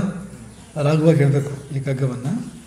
ಹೊಟ್ಟೆಯೊಂದರ ರಗಳೆ ಸಾಲದೆಂದೇನೋ ವಿಧಿ, ಹೊಟ್ಟೆ ಕಿಚ್ಚಿನ ಕಿಡಿಯ ನೆಟ್ಟಿಹನು ನರನೋಳು. ಹೊಟ್ಟೆ ತುಂಬಿದ ತೋಳ ಮಲಗೀತು, ನೀಂ ಪೆರರ ದಿಟ್ಟಿಸುತ್ತ ಗರುಬುವೆಯೋ ಮಂಕುತಿಮ್ಮ. ಹಾಗೂ ಬರ್ಕೊಂಡ್ರೆ ನೀವು ಅಷ್ಟು ಬೇಗ ಬರೆಯೋದು ಕತ್ಕೋಬೇಕು. ಹೇಳ್ತಾ ಇದ್ದಾಗ ಬರೆದ್ಬಿಡ್ಬೇಕು. ಈ ಶ್ಲೋಕ, ಈ ಕಗ್ಗ ಸಿಗುತ್ತೆ ನಮಗೆ, ಚಿಂತೆ ಮಾಡಬೇಡಿ. ಏನು ರಘು ಸರ್ ಹತ್ರ ಕೇಳ್ಕೊಡಿ ಎಲ್ರು, ನೀವು ಹೇಳ್ಕೊಡ್ತಾರೆ ಅವರು. ಹೊಟ್ಟೆಯೊಂದೇ ದೊಡ್ಡ ರಗಳೆ ಅಂತೆ, ಹೌದಾ? ಹೊಟ್ಟೆಯೊಂದರ ರಗಳೆ ಅಂತ ಕಗ್ಗದ ಕವಿ ಹೇಳಿದ್ದಾರೆ. ರಗಳೆ ಯಾಕೆ ಅಂದರೆ ಬೆಳಗ್ಗೆ ತಿಂಡಿ ತಿಂದರೆ ಮಧ್ಯಾಹ್ನ ಹಸುವಾಗುತ್ತೆ ಊಟಕ್ಕೆ ಅಲ್ವಾ? ಅದಕ್ಕಿಂತ ಮೊದಲೇ ಹಸುವಾಗ್ಬಿಡುತ್ತಾ? 8 ಗಂಟೆಗೆ ತಿಂಡಿ ತಿಂದರೆ 11 ಗಂಟೆಗೆ ಹಸುವಾಗುತ್ತೆ. ಆಗತ್ತೋ ಇಲ್ವಾ? ಊಟ 1 ಗಂಟೆಗಿದೆ ಅಲ್ವಾ? ಆಯಿತು, 1 ಗಂಟೆಗೆ ಊಟ ಮಾಡಿದರೆ ಎಷ್ಟೊತ್ತಿಗೆ ಹಸುವಾಗುತ್ತೆ? ಆಮೇಲೆ 3 ಗಂಟೆಗೆ ಹಸುವಾಗುತ್ತಾ? 1 ಗಂಟೆಗೆ ಊಟ ಮಾಡಿದರೆ 5 ಗಂಟೆಗೆ ಹಸುವಾಗುತ್ತಾ? ಅಲ್ಲ, ನೀವು ಎಷ್ಟೊತ್ತಿಗೆ ತಿಂಡಿ ಅಂತ ಹೇಳೋದು ಬೇಡ, ನಿಮ್ಗೆ ಎಷ್ಟೊತ್ತಿಗೆ ಹಸುವಾಗುತ್ತೆ ಅಂತ ಹೇಳಿ ಅಂತ ಸತ್ಯ ಹೇಳಬೇಕು. ಆಯಿತು, ಮಧ್ಯಾಹ್ನ ಮೇಲೆ ತಿಂಡಿ ತಿಂದರೆ ಮತ್ತೆ ಹಸುವಾಗುತ್ತೆ. ಎಷ್ಟೊತ್ತಿಗೆ? ನಮ್ಮ ಚಿಕ್ಕ ವಯಸ್ಸಲ್ಲಿ ನಮಗೆ ಊಟ ಮಾಡಿ ಅರ್ಧ ಗಂಟೆ ಹಸುವಾಗ್ತಾ ಇತ್ತು. ನೀವೇ ನಾಚಿಕೆ ಪಟ್ಕೊಳ್ಳೋದು ಬೇಡ. ನಿಮ್ಮ ವಯಸ್ಸಲ್ಲಿ ನಮಗೆ ಊಟ ಮಾಡಿ ಅರ್ಧ ಗಂಟೆನೂ ಬೇಡ ಅಂತ ಹಸುವಾಗ್ಬಿಡೋದು. ಹಾಗೆ ನೀವು ಬೇಗ ಹಸುವಾಗುತ್ತೆ ಅಂದ್ರೆ ನಾವೇನು ಬೇಜಾರು ಮಾಡ್ಕೊಳ್ಳೋದಿಲ್ಲ, ನಿಮ್ಗೆ ಅದನ್ನು ಕೊಡಿ ಅಂತ ಹೇಳ್ತೀವಿ ಅಷ್ಟೇ. ಇದು ರಗಳೆ ಅಂತ. ಯಾಕೆಂದರೆ ಎಷ್ಟು ಕೊಟ್ಟರು ಮುಗೀತು ಅಂತಲೇ ಇಲ್ಲ, ಮತ್ತೆ ಬೇಕು ಬೇಕು ಬೇಕು ಅಂತ ಕೇಳ್ತಾ ಇರುತ್ತೆ ಹೊಟ್ಟೆ. ಯಾರಾದರೂ ಮನುಷ್ಯ ಈ ಥರ ಇದ್ರೆ ನಾವು ಸಹಿಸ್ತಾ ಇದ್ವಾ? ಏನು ಕಾಟ ಇದ್ರದ್ದು, ಅವಾಗ ಕೇಳೋದು ಇದು ಅಂತ. ಆಯಿತು, ಊಟ ತಿಂಡಿ ಮಧ್ಯದಲ್ಲಿ ಮತ್ತೆ ಬಾಯಾರಿಕೆ ಆಗತ್ತೆ. ನೀರು ಬೇಕು, ನೀರೇ ಬೇಕು ಅಂತನೂ ಅಲ್ಲ, ಪಾನಕ ಕೊಟ್ಟರು ಆಗ್ಬೋದು ಅಲ್ವಾ? ಜ್ಯೂಸ್ ಕೊಟ್ಟರು ಆಗ್ಬೋದು. ಆಯಿತು, ಹಸಿವಾಯಿತು, ಏನೋ ಒಂದು ಕೊಟ್ಟಷ್ಟಕ್ಕೆ ಸಮಾಧಾನ ಬಿಡುತ್ತೆ. ಅದಕ್ಕೆ ಹಸಿವಾಯಿತು ಅಂತ ಒಂದಷ್ಟು ಏನೋ ತಂದಿಟ್ಬಿಡೋದಪ್ಪ ನಿಮ್ಮ ಮುಂದೆ, ಕಲ್ಲು ಮಣ್ಣು ಮರಳು. ಒಪ್ಪತ್ತ ಹೊಟ್ಟೆ ಇಲ್ಲ, ಆಯಿತು ಬೇಡ ಬಿಡಿ, ಹಾಗಾದ್ರೆ ಒಂದಷ್ಟು ತರಕಾರಿ ತಂದಿಟ್ಬಿಡೋದು ನಿಮ್ಮ ಮುಂದೆ. ಹೀರೆಕಾಯಿ, ಬದನೆಕಾಯಿ, ಸೌತೆಕಾಯಿ ಪರವಾಗಿಲ್ಲ, ಏನಾದ್ರು ಪ್ರಯತ್ನ ಮಾಡ್ಬೋದು ತಿನ್ನೋದಕ್ಕೆ. ಕೋಸುಗಡ್ಡೆ ತಂದಿಟ್ಬಿಡೋದು ಹಾಗೇನೆ ಅಂತ. ಆಗತ್ತಾ? ಬೇಡ. ಹಾಗಾದರೆ ಅಕ್ಕಿ ಬೇಳೆ ಆಗತ್ತಾ? ಜೋಳ ಕಾಳು ತಂದಿಟ್ಬಿಡೋದು. ಹಸು ತಿನ್ನತ್ತಲ್ಲ, ಆಗತ್ತಾ? ಆಯಿತು, ಉಪ್ಪಿಟ್ಟು, ಅವಲಕ್ಕಿ ಅಥವಾ ಪಾಯಸ, ಬೇರೆ ಬೇರೆ ಐಟಮ್ಗಳು ಅಂತ ಅಂದ್ಕೊಳ್ಳಿ ನೀವು. ಆ ಐಟಮ್ಗಳಲ್ಲೂ ಎಲ್ಲವೂ ಆಗುತ್ತಾ? ನಮಗೆ ಎಲ್ಲವೂ ಆಗುತ್ತಾ? ಇದಿಷ್ಟ ಅದಿಷ್ಟ ಇಲ್ಲ, ಅಥವಾ ಇದಿಷ್ಟ ಅದು ಕಷ್ಟ ಅಲ್ವಾ? ಮನೆ ಇರುತ್ತೆ ಕೇಳ್ತಾ ಇದ್ದನು, ಯಾವ್ದು ಇಷ್ಟ ಯಾವ್ದು ಕಷ್ಟ ಅಂತೆಲ್ಲ ಕೇಳ್ತಾ ಇದ್ವು. ಜಾಸ್ತಿ ಇಷ್ಟ ಚಪಾತಿ, ಜಾಸ್ತಿ ಕಷ್ಟ ಉಸುಳಿ ಅಂತ ಬಂತು ಮೊನ್ನೆ. ಹೌದಾ? ಕೆಲವರು ಹಿಂಗಂತ ಇದ್ದಾರೆ, ಕೆಲವರು ಹಿಂಗಂತ ಇದ್ದಾರೆ ನೋಡಿ ಇಲ್ಲಿ ಕೂತವರಲ್ಲಿ. ಹಾಗಾಗಿ ಎಷ್ಟು ರಗಳ ಹೊಟ್ಟೆ ಅಂದರೆ ನೀವು ಎಷ್ಟು ಚಾಯ್ಸ್, ಅದಕ್ಕೆ ಎಷ್ಟು ಕಿರಿಕಿರಿ ಅದರದ್ದು ಅಂತ. ಇದು ಕೊಟ್ಟರೆ ಅದು ಬೇಡ, ಅದು ಕೊಟ್ಟರೆ ಆ ಥರದ ಒಂದು ಗುಣ ಅದಕ್ಕೆ ಅಂತ. ಆಯಿತು, ಇವತ್ತು ಇದು ಇಷ್ಟ ಆದರೆ ನಾಳೆ ಅದೇ ಇಷ್ಟ ಆಗಬೇಕು ಅಂತೇನಿಲ್ಲ, ನಾಳೆ ಅದು ಕಷ್ಟ ಆಗ್ಬೋದು ಅಂತ. ಕಡಿಮೆ ಆದರೆ ಕಷ್ಟ ಕೊಡುತ್ತೆ ಹೊಟ್ಟೆ, ಹಾಹಾಕಾರ, ಹೊಟ್ಟೆ ತಾಳ ಹಾಕತ್ತೆ. ಹೆಚ್ಚಾದರೆ ನಿದ್ದೆನೇ ಬಂದ್ಬಿಡುತ್ತೆ, ಆಕಳಿಕೆ ಬರುತ್ತೆ, ಜಡ ಆಗುತ್ತೆ ಅಲ್ವಾ? ಹೆಬ್ಬಾವು ದೊಡ್ಡ ಒಂದು ಯಾವ್ದಾದ್ರು ಪ್ರಾಣಿ ನುಂಗಿದ ಮೇಲೆ ಬಿದ್ಕೊಂಡಿರುತ್ತೆ ಅಂತ, ಹಾಗೆಯೇ ಒಂದು 3-4 ದಿವಸ. ಆ ಥರ ರುಚಿಯಾಗಿದೆ ಅಂತ ಜಾಸ್ತಿ ತಿಂದ್ಬಿಟ್ರೆ ಅದು ಹೊಟ್ಟೆ ತುಂಬಿ ಎದೆಗೆ ಬಂದು, ಕಂಠಕ್ಕೆ ಬಂದು, ಮೂಗಿಗೆ ಬಂದು ಎಲ್ಲ ಆದಾಗ ಏನಾಗುತ್ತೆ ಹೇಳಿ? ಏನು ಬೇಡ, ಪ್ರಪಂಚವೇ ಬೇಡ, ಪಾಠನೂ ಬೇಡ, ಆಟನೂ ಬೇಡ, ಯಾವ ಕಾಟನೂ ಬೇಡ. ಮತ್ತೇನು ಬೇಕು ಅಂದರೆ ಒಳ್ಳೆ ಹಾಸಿಗೆ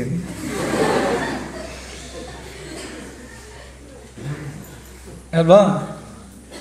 ಇಷ್ಟು ರಗಳೆ ಹೊಟ್ಟೆ ಇದ್ದು ನೋಡಿ. ಮತ್ತು ಹೊಟ್ಟೆ ಬಂದ್ಬಿಟ್ರಂತೂ ಎಷ್ಟೋ ಜನ ಕಷ್ಟಪಡ್ತಾರೆ. ಎಷ್ಟು ಅಂದರೆ ಹೊಟ್ಟೆ ಕಾಣದೇ ಇರೋಗೆ ಮಾಡೋದು ಹೇಗೆ ಅಂತ ಸುಮಾರು ಪ್ರಯತ್ನ ಮಾಡ್ತಾರೆ, ಆದರೆ ಅದು ಕಾಣುತ್ತೆ, ಕಾಣದೇ ಇರೋದಿಲ್ಲ ಅಂತ. ಒಬ್ಬರು ದೊಡ್ಡ ರಾಜಕಾರಣಿಗಳು, ಅವರು ಹೊಟ್ಟೆ ಎಷ್ಟು ದೊಡ್ಡದಿತ್ತು ಅಂದರೆ ಅವ್ರಿಗೆ ಚಪ್ಪಲಿ ಹಾಕ್ಕೊಡೋಕ್ಕಾಗ್ತಾ ಇರಲಿಲ್ಲ. ಚಪ್ಪಲಿ ಯಾರು ಹಾಕ್ಕೊಡ್ಬೇಕು, ಯಾಕಾಗಲ್ಲ ಹೇಳಿ? ಅವ್ರ ಕಾಲು ಅವ್ರಿಗೆ ಕಾಣಿಸಲ್ಲ ಅಂತ.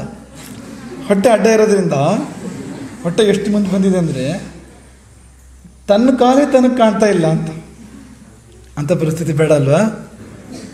ಹಾಂ, ಹಾಗಾದರೆ ನಿಯಂತ್ರಣ ಇರಬೇಕು. ನಾವು ಏನು ತಿಂತೀವಿ, ಎಷ್ಟು ತಿಂತೀವಿ, ಯಾವಾಗ ತಿಂತೀವಿ, ಹೇಗೆ ತಿಂತೀವಿ, ಮತ್ತು ಏನು ಮಾಡ್ತೀವಿ ತಿಂದ ಮೇಲೆ ಅನ್ನೋದ್ರ ಬಗ್ಗೆ ಕಾಳಜಿ ಇರಬೇಕು, ನಿಯಂತ್ರಣ ಇರಬೇಕಾಗತ್ತೆ. ಕಗ್ಗದ ಕವಿ ಏನು ಹೇಳ್ತಾರೆ ಅಂದರೆ, ಇದು ಒಂದೇ ಇಷ್ಟು ದೊಡ್ಡ ರಗಳೆ, ಹೊಟ್ಟೆ ಅಂದರೆ ಎಷ್ಟು ದೊಡ್ಡ ರಗಳೆ, ಸಾಲದಿದ್ದಕ್ಕೆ ಹೊಟ್ಟೆ ಕಿಚ್ಚು ಬೇರೆ, ಹೊಟ್ಟೆಗಿಂತ ಹೆಚ್ಚು ರಗಳೆ ಇದು. ಹೊಟ್ಟೆ ಕಿಚ್ಚು ಒಂದು ನಮಗೆ ಬಂದುಬಿಟ್ರೆ ನೆಮ್ಮದಿನೇ ಇಲ್ಲ. ಎಲ್ಲ ನಮಗೆ ದೇವರು ಕೊಟ್ಟಿದ್ರು ಕೂಡ ನಾವು ಚೆನ್ನಾಗಿರೋದಿಲ್ಲ. ಅವನಿಗೆ ಜಾಸ್ತಿ ಇದೆ, ಪಕ್ಕದವನಿಗೆ ಜಾಸ್ತಿ ಇದೆ, ಜಾಸ್ತಿ ಇರೋಲ್ಲ ಎಷ್ಟೋ ಸರ್ತಿ, ಆದರೂ ನಮಗೆ ಆ ಥರ ಭಾಸ ಆಗತ್ತೆ ಅಂತ. ಅವನು ಸುಖವಾಗಿದ್ದಾನೆ, ನಂಗಿಲ್ಲ ಅನ್ಸಕ್ಕೆ ಶುರು ಆಗತ್ತೆ. ಅದು ಬಂತೋ ಮತ್ತು ನೆಮ್ಮದಿ ಇಲ್ಲ, ನೆಮ್ಮದಿ ಹೋಗೇ ಬಿಡುತ್ತೆ.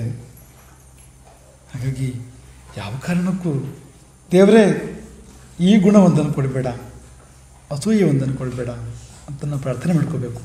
ಹಾಗಾಗಿ ಹೊಟ್ಟೆಯೊಂದರ ರಗಳೆ ಸಾಲದಿಂದೇನೋ ವಿಧಿ, ಬ್ರಹ್ಮ ಹೊಟ್ಟೆ ಕಿಚ್ಚನ ಕಿಡಿಯ ನೆಟ್ಟಿಗನು ನೆರನೋಳು. ಈ ಕಿಡಿಯನ್ನು ನಮ್ಮೊಳಗೆ ಇಟ್ಟಿದ್ದಾನೆ, ನೆಟ್ಟಿದ್ದಾನೆ. ನೆಟ್ಟಿದ್ದಾನೆ ವ್ಯತ್ಯಾಸ ಇದೆ. ಇಟ್ಟಿದ್ದಾನೆ ಅಂದರೆ ಇರುತ್ತೆ ಅಷ್ಟೇ, ಮೇಲ್ಗಡೆಗೆ ಮೇಲಿಂದ ಇರುತ್ತೆ ಅಷ್ಟೇ.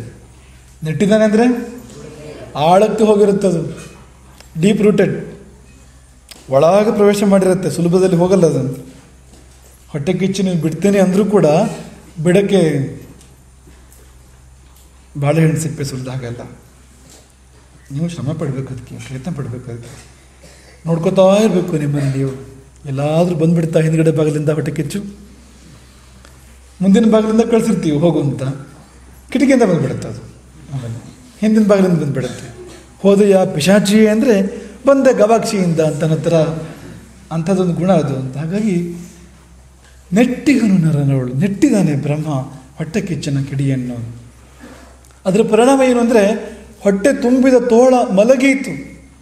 ತೋಳಕ್ಕೆ ಹಸಿವು ಜಾಸ್ತಿ, ಮನುಷ್ಯನ ಹಾಗಲ್ಲ. ಭೀಮನಿಗೆ ಭೃಕೋದರ ಅಂತ ಹೇಳ್ತಾರೆ ನೋಡಿ. ಭೃಕೋದರ ಅಂದ್ರೆ ಏನು? ದೊಡ್ಡ ಹೊಟ್ಟೆ ಅಂತಲ್ಲ, ತೋಳಕ್ಕೆ ದೊಡ್ಡ ಹೊಟ್ಟೆ ಇರುತ್ತಾ? ಈ ತೋಳದ ಚಿತ್ರ ನೀವು ನೋಡಿದ್ದೀರಾ? ಅಥವಾ ತೋಳ ನೋಡಿದ್ದೀರಾ? ತೋಳಕ್ಕೆ ಹೊಟ್ಟೆ ಒಳಗಿರುತ್ತೆ, ಹೊರಗಿರೋಲ್ಲ. ಭೀಮಸೇನನ ದೊಡ್ಡ ಹೊಟ್ಟೆ ಅನ್ನೋ ತಪ್ಪು ಕಲ್ಪನೆ, ಆ ರೀತಿ ಇಲ್ಲ. ತೋಳಕ್ಕೆ ಹೊಟ್ಟೆ ಒಳಗೆ ಇರತಕ್ಕಂಥದ್ದು. ಭೃಕೋದರ ಅಂದರೆ ಹಸಿವು ಜಾಸ್ತಿ ಅಂತ. ಮೃಗ ಅಂದರೆ ಹಸಿವು ಅಂತ, ತೋಳಕ್ಕೆ ತುಂಬ ಹಸಿವಂತೆ ಅಂತ. ಆದರೆ ಹೊಟ್ಟೆ ತುಂಬಿದ ಮೇಲೆ ಮಲಗೀತು, ಆರಾಮಾಗಿರುತ್ತದೆ, ನೆಮ್ಮದಿಯಾಗಿರುತ್ತೆ ಹೊಟ್ಟೆ ತುಂಬಿದ ಮೇಲೆ, ಮತ್ತು ಹಸಿವಾಗೋರಿಗೆ. ನೀ ಪೆರರ ದಿಟ್ಟಿಸಿದ ಕರುಬುವೆಯೋ. ಮನುಷ್ಯ ಹೊಟ್ಟೆ ತುಂಬಿದ ಮೇಲೂ ಕೂಡ ಸಮಾಧಾನ ಇಲ್ಲ ಅವನಿಗೆ. ಇನ್ನೊಬ್ಬನ ಹೊಟ್ಟೆ ನೋಡಿ ಅವನಿಗೆ ಮಾತ್ಸರ್ಯ. ಪಕ್ಕದವನಿಗೆ ಒಳ್ಳೆ ಡ್ರೆಸ್ ಇದೆ, ಒಳ್ಳೆ ಕಾರಿದೆ, ಒಳ್ಳೆ ಆಭರಣ ಇದೆ ಅಂತ ಹೊಟ್ಟೆ ಕಿಚ್ಚು, ನೆಮ್ಮದಿ ಇಲ್ಲ. ಪೆರರ ದಿಟ್ಟಿಸುತ್ತ ಕರುಬುವೆಯೋ. ಈ ಕರುಬುವುದು ಅನ್ನೋದು ಅದಕ್ಕೆ ಮತ್ತೊಂದು ಶಬ್ದ, ಬರದೇ ಶಬ್ದ. ಈಗ ಬಂದ ಶಬ್ದಗಳು ಮತ್ಸರ, ಅಸೂಯೆ, ಈರ್ಷ್ಯೆ, ಹೊಟ್ಟೆ ಕಿಚ್ಚು, ಹೊಟ್ಟೆ ಉರಿ. ಒಂದಾದ್ರು ನೀವು ಹೇಳಿ ಅಂತ. ಇನ್ನೊಂದು ಶಬ್ದ ಕರುಬುವಿಕೆ, ಕರುಬುವುದು, ಕಡುಬು ಅಲ್ಲ. ಯಾರದು ಕಡುಬು ನೆನಪು ಮಾಡ್ಕೊಂಡಿರೋದು? ಕರುಬು ಅಂತ, ಕರುಬುವುದು.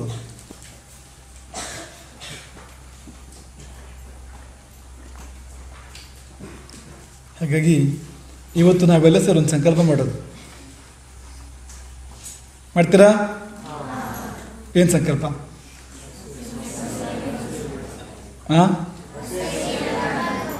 ನಾನು ಅಸೂಯೆಯನ್ನು ಬಿಡುತ್ತೇನೆ. ಬಿಡಲೇಬೇಕು. ಅದು ಯಾರಿಗಾಗಿ? ಗುರುಗಳಿಗಾಗಿ ಅಲ್ವಾ? ನಿಮಗಾಗಿ. ನೆಮ್ಮದಿ ಬೇಡವಾ? ಮಹಾಭಾರತ ಬೇಕಾ? ಮಹಾಭಾರತ ಬೇಕು, ಆದರೆ ಮಹಾಭಾರತ ಯುದ್ಧ ಬೇಡ. ನಮ್ಮ ಜೀವನದಲ್ಲಿ ಬೇಡ ಮಹಾಭಾರತ ಯುದ್ಧ ಅಲ್ವಾ? ಅದಕ್ಕಾಗಿ ನಾವು ರಾವಣ ದುರ್ಯೋಧನ ಆಗಬಾರ್ದಲ್ವಾ? ಅದಕ್ಕಾಗಿ ಸೀತೆ ರಾಮನ ಜೊತೆಗಿದ್ದರೆ ಏನಾಗಿತ್ತು? ರಾವಣನಿಗೆ ತೊಂದರೆ, ಸಂತೋಷ ಪಡ್ಬೋದಾಗಿತ್ತಲ್ವಾ? ರಾಮ ಸೀತೆ ಎಂಥ ಒಳ್ಳೆ ಜೋಡಿ ಅಂತ ಖುಷಿ ಪಡ್ಬೋದಾಗಿತ್ತಲ್ವಾ? ತುಂಬ ಒಬ್ರಿಗೊಬ್ರು ಅನುರೂಪವಾಗಿದ್ದರು ಅವರು. ರಾವಣನಿಗೂ ಸೀತೆಗೂ ಯಾವುದೇ ಮ್ಯಾಚಿಂಗ್ ಇಲ್ಲ, ಯಾವುದೇ ಹೊಂದಾಣಿಕೆ ಇಲ್ಲ. ಕುಲ ಇರ್ಬೋದು, ಗುಣ ಇರ್ಬೋದು, ರೂಪ ಇರ್ಬೋದು, ಸ್ವಭಾವ ಇರ್ಬೋದು, ಯಾವುದೂ ಹೊಂದೋದಿಲ್ಲ. ಆದರೆ ರಾಮ ಸೀತೆಯರಲ್ಲಿ ಎಲ್ಲವೂ ಪರಸ್ಪರ ಹೊಂದಾಣಿಕೆ ಇದೆ. ನೋಡಿ ಖುಷಿ ಪಡ್ಬೋದಲ್ವಾ? ಪಕ್ಕದ ಮನೆಯವನ ಅಂಗಡದಲ್ಲಿ ಅರಳಿದ ಹೂ ಕಂಡು ಖುಷಿ ಪಡ್ಬೋದಲ್ವಾ? ಕಣ್ಣು ಹಾಕ್ಬೇಕಾ ಅದಕ್ಕೆ? ಕೈ ಹಾಕ್ಬೇಕಾ? ಅಸೂಯೆ ಫಲ ಅದು. ರಾವಣ ಮಾಡಿರ್ತಕ್ಕಂಥದ್ದು ಅಸೂಯೆ ಅದು. ಇನ್ನು ಒಂದು ಮುಂದಿನ ಗುಣವನ್ನು ಎತ್ತಿ ಹೇಳಿ ಅದನ್ನು ಪ್ರಾರಂಭ ಮಾಡಿ ಪಾಠ ನಿಲ್ಲಿಸೋಣ. ಇವತ್ತಿಂದು 16ನೇದಿದು ಕೊನೆಯದು.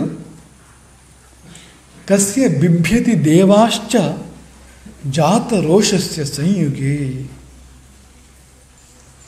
ಕಸ್ಯ ಬಿಭ್ಯತಿ ದೇವಾಶ್ಚ ಜಾತ ರೋಷಸ್ಯ ಸಂಯುಗೇ.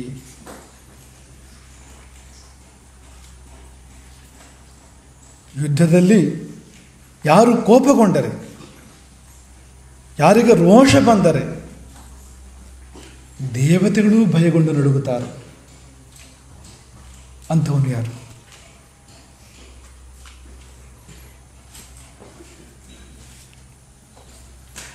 ರಣಕ್ಷೇತ್ರದಲ್ಲಿ, ಯುದ್ಧ ಭೂಮಿಯಲ್ಲಿ ಕುಪಿತನಾದಾಗ, ಯಾರು ಕುಪಿತನಾದಾಗ ಮನುಷ್ಯರಿರಲಿ ದೇವತೆಗಳಿಗೂ ಭಯ ಆಗುತ್ತೋ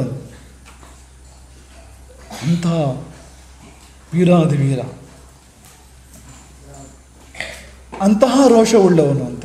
ರೋಷ ಇಲ್ಲ ಅಂತಲ್ಲ, ಆದರೆ ಅದು ಯಾವಾಗಲೂ ಬರ್ತಾ ಇರೋದಿಲ್ಲ, ಪದೇ ಪದೇ ಬರ್ತಾ ಇರೋದಿಲ್ಲ. ಬಂದರೆ ಪ್ರಳಯ ಕಾಲದ ಅಗ್ನಿ ಪ್ರಪಂಚವನ್ನೆಲ್ಲ ಸುಟ್ಟು ಉರುಹೋ ಹಾಗೆ ಕೋಪ ಏನಾದರೂ ಬಂತು ಅಂದರೆ ಇದರಿದ್ದವರು ಭಸ್ಮವಾಗಿ ಹೋಗ್ತಾರೆ. ಅಂತಹ ಕೋಪ ಬಂದರೆ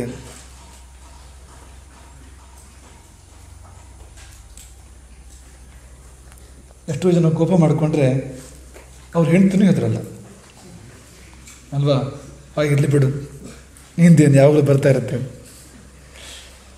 ಪದೇ ಪದೇ ಬರಬಾರ್ದು ಕೋಪ. ಸರಿಯಾದ ಕಾಲ, ಸರಿಯಾದ ಕಾರಣ, ಸರಿಯಾದ ಸ್ಥಾನದಲ್ಲಿ ಬರಬೇಕು. ಬರಲೇಬಾರ್ದು ಅಂತಲ್ಲ, ಆದರೆ ಬರಬೇಕಾದಾಗ, ಬರಬೇಕಾದಲ್ಲಿ, ಬರಬೇಕಾದ ಹಾಗೆ ಬಂದರೆ ಕೋಪವು ಕೂಡ ಗುಣ. ಮತ್ತು ಬರೇ ಕೋಪ ಪ್ರಯೋಜನ ಇಲ್ಲ ಅಂತ, ಕೋಪದ ಜೊತೆಗೆ ಸಾಮರ್ಥ್ಯ ಹೋಗಬೇಕು. ಸಾಮರ್ಥ್ಯ ಇಲ್ಲದೆ ಕೋಪ ಮಾಡಿದ್ರೆ ಯಾರು ಕೇಳ್ತಾರೆ ಹೇಳಿ ಅಲ್ವಾ? ಯಾರಿಗೂ ಸಾಮರ್ಥ್ಯ ಇದೆ ಅವನಿಗೂ ಕೋಪ ಬಂದರೆ ಆಗ ಭಯ ಉಂಟಾಗುವಂಥದ್ದು ಅಂತ. ಈಗ ಉದಾಹರಣೆಗೆ ನಿಮ್ಮ ಮುಂದೆ ಒಂದು ಇರುವೆ ಹರಿದು ಹೋಗ್ತಾ ಇದೆ, ಅದಕ್ಕೆ ಕೋಪ ಬಂದಿದೆ ನಿಮ್ಮ ಮೇಲೆ, ಅಂದರೆ ಭಯ ಆಗತ್ತೆ ನಿಮಗೇನಾದ್ರು? ಹಾಂ ಅಲ್ವಾ? ಅದು ಹಾವು, ಕೋಪ ಬಂದಿದೆ ಹಾವಿಗೆ, ನಿಮ್ಮ ಮುಂದೆ ಬಂದಿದೆ, ಅದು ಕೋಪ ಬಂದಿದೆ ಅಂದರೆ ಭಯ ಆಗುತ್ತಾ ಇಲ್ವಾ? ಬುಸುಗುಡ್ತಾ ಇದೆ ಅಂದರೆ ಭಯ ಆಗುತ್ತಾ ಇಲ್ವಾ ಅಂತ. ಸಾಮರ್ಥ್ಯ ಇದೆ, ಕಚ್ಚಿದ್ರೆ ಬರೋದು ಸಾವು. ಇದ್ರ ಸಹ ಸುಲಭ ಅಲ್ಲ, ವೇಗ ಇದೆ ಅದಕ್ಕೆ, ಸ್ಪೀಡ್ ಇದೆ ಅದಕ್ಕೆ. ಇರುವೆ ಆದರೆ ಒಂದನೇದಾಗಿ ಇದು ನಮಗೆ ಮೊದಲೇ ಗೊತ್ತಾದರೆ ಕಚ್ಚೋಕ್ಕಿಂತ ಮೊದಲು ನಾವು ಹೊಸಕ್ಕೆ ಹಾಕ್ಬಿಡ್ಬೋದು, ಅದನ್ನು ತುಳಿದು ಬಿಟ್ಟರೆ ಇಲ್ಲ ಅದು ಅಲ್ವಾ? ಎರಡನೇದಾಗಿ ಕಚ್ಚಿಯೇ ಬಿಡ್ತು ಅಂದ್ಕೊಳ್ಳಿ, ನೀವು ಏನು ಪ್ರಾಣ ಹೋಗುತ್ತಾ? ಹಾಂ, ಸಣ್ಣ, ತುಂಬ ಸಣ್ಣ ಇರುವೆ ಅಷ್ಟೇ ಸಣ್ಣ ನೋವಾಗೋದಲ್ವಾ? ಹಾಗಾಗಿ ಎಲ್ಲಿ ಸಾಮರ್ಥ್ಯ ಇದೆ ಅಲ್ಲಿ ಬರುವ ಕೋಪಕ್ಕೆ ಬೆಲೆ ಇದೆ. ಸಾಮರ್ಥ್ಯ ಇಲ್ಲದೆ ಕೋಪ ಬಂದರೆ ಬಡವನ ಕೋಪ ದವಡೆಗೆ ಮೂಲ ಅಂತ ಕೇಳಿದ್ದೀರಾ? ಹಾಗಂದ್ರೆ ಏನು ಗೊತ್ತಾ ನಿಮಗೆ? ಬಡವನ ಕೋಪ ದವಡೆಗೆ ಮೂಲ ಅಂದರೆ ಏನು ಅಂದರೆ, ಬಡವ ಅಂದರೆ ಅವನಿಗೆ ಶಕ್ತಿ ಇಲ್ಲ ಅಂತ ಅರ್ಥ. ಆ ಅರ್ಥದಲ್ಲಿ ಬಡವ ಅಂತ ಹೇಳ್ತಾ ಇರೋಂಥದ್ದು ಕೈಲಾಗದೇ ಇದ್ದವನು ಅಂತ. ಅವನಿಗೆ ಕೋಪ ಬಂದು ಅವಡುಗಚ್ಚಿದ್ರೆ, ಹಲ್ಲು ಕಟಕಟ ಹಲ್ಲು ಕೊಡಿದ್ರೆ ಅವನು ಹಲ್ಲೇ ಸಾವಿಯೋದು ಹೊರತು ಯಾರಿಗೇನಾಗತ್ತೆ ಅದರಿಂದ? ಪುಟ್ಟ ಮಗು ಕೋಪ ಬಂತು ಅಂದರೆ ತಂದೆ ತಾಯಿಯಲ್ಲಿ ಹೆದರ್ಕೊಬಿಡ್ತಾರ? ತಂದೆಗೂ ಕೋಪ ಬಂತು ಅಂದರೆ ಮಗು ಹೆದರ್ಕೋಬೇಕಾಗತ್ತೆ. ವ್ಯತ್ಯಾಸ ಇದೆ ನೋಡಿ. ಈ ನಿಮಗೆ ಪರಸ್ಪರ ಒಬ್ಬರ ಮೇಲೆ ಒಬ್ಬರು ಕೋಪ ಬಂದರೆ ಯಾವುದೋ ಒಂದು ಪ್ರಮಾಣದಲ್ಲಿ ಅದಕ್ಕೆ ರಿಯಾಕ್ಷನ್ ಇರುತ್ತೆ. ಈಗ ಗುರುಗಳಿಗೆ ಕೋಪ ಬಂದರೆ ನಿಮ್ಮ ಮೇಲೆ, ಶಿಕ್ಷಕರಿಗೆ ಕೋಪ ಬಂದರೆ ಬೇರೆ ಥರ ಆಗುತ್ತಲ್ವಾ, ವ್ಯತ್ಯಾಸ ಇದೆ ಅಲ್ವಾ? ಹಾಗಾಗಿ ಅಂತಹ ಸಾಮರ್ಥ್ಯ, ಎಂಥ ಸಾಮರ್ಥ್ಯ ಅಂದರೆ ದೇವತೆಗಳಿಗೂ ದಿಗಲಾಗುವಂಥದ್ದು. ಮನಸ್ಸು ಮಾಡಿದರೆ ಸ್ವರ್ಗಲೋಕವನ್ನು ಧ್ವಂಸ ಮಾಡಿ ಅನ್ನೋದು. ದೇವತೆಗಳ ಲೋಕ ಅಗ್ನಿಯನ್ನೇ ಸುಟ್ಟಾನು, ಗಾಳಿಗೆ ಬಿರುಗಾಳಿಯಾದನು, ಅಂಥ ಕೋಪ ಅದು. ಪ್ರಪಂಚವನ್ನು ಪ್ರಳಯ ಮಾಡಿಯ. ಯಾರಿಗೆ ಆ ಗುಣ ಇದೆ ಅಂತ? ಅಂಥ ಸಾಮರ್ಥ್ಯ, ಅಂಥ ರೋಷ ಯಾರಿಗಿದೆ? ಯಾಕೆಂದರೆ ಇವೆಲ್ಲ ಒಬ್ಬ ಕ್ಷತ್ರಿಯನಲ್ಲಿ ಇರಬೇಕಾಗಿರ್ತಕ್ಕಂಥದ್ದು. ಗುಣವಾನ್, ವೀರ್ಯವಾನ್. ಅದು ವೀರ್ಯವಾನ್ ಅನ್ನುವಂಥದ್ದು ಉಳಿದ ವರ್ಗಗಳಿಗಿರ್ತಕ್ಕಂಥದ್ದಲ್ಲ. ರಾಜ್ಯವನ್ನು ಆಳ್ತಕ್ಕಂಥವನಿಗೆ, ಪ್ರಜೆಗಳನ್ನು ಕಾಪಾಡ್ತಕ್ಕಂಥವನಿಗೆ, ಕ್ಷತ್ರಿಯನಿಗೆ ಬೇಕಾಗಿರ್ತಕ್ಕಂಥದ್ದು.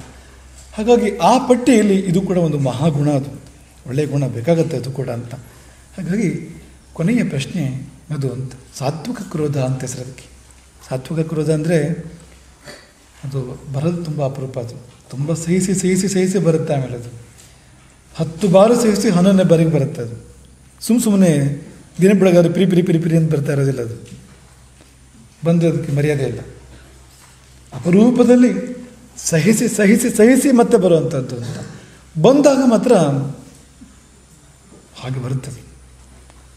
ಜೊತೆಗಷ್ಟು ಸಾಮರ್ಥ್ಯವು ಸೇರಿದರೆ ಹೆದರಲೇಬೇಕು ಅದಕ್ಕೆ ಅಂತ. ಹಾಗಾಗಿ ಅಂತಹ ರೋಷ ಯಾರಿಗಿದೆ ಅಂತ ಇಷ್ಟು ಪ್ರಶ್ನೆಗಳನ್ನು ವಾಲ್ಮೀಕಿಗಳು ಕೇಳಿದ್ದಾರೆ. ಕಸ್ಯ ಬಿಭ್ಯತೆ ದೇವಾಶ್ಚ ಜಾತ ರೋಷಸ ಸಂಯುಗೇನ್. ಎಷ್ಟು ಒಂಥರ ರೋಮಾಂಚನ ಆಗುತ್ತಲ್ವ. ಎಂಥ ಒಂದು ವ್ಯಕ್ತಿತ್ವ ವಾಲ್ಮೀಕಿಗಳ ಹೃದಯದಲ್ಲಿ ಕೆತ್ತಲ್ಪಟ್ಟಿದೆ ನೋಡಿ, ಎಂಥ ವ್ಯಕ್ತಿತ್ವ ಅಂತ. ನಮ್ಮ ಮೊದಲೇ ಹೇಳಿದಾಗೆ ಎಲ್ಲ ಗುಣಗಳಿದೆ, ರೂಪ ಇದೆ, ಪರಾಕ್ರಮ ಇದೆ, ಜ್ಞಾನ ಇದೆ, ಸತ್ಯ ಇದೆ,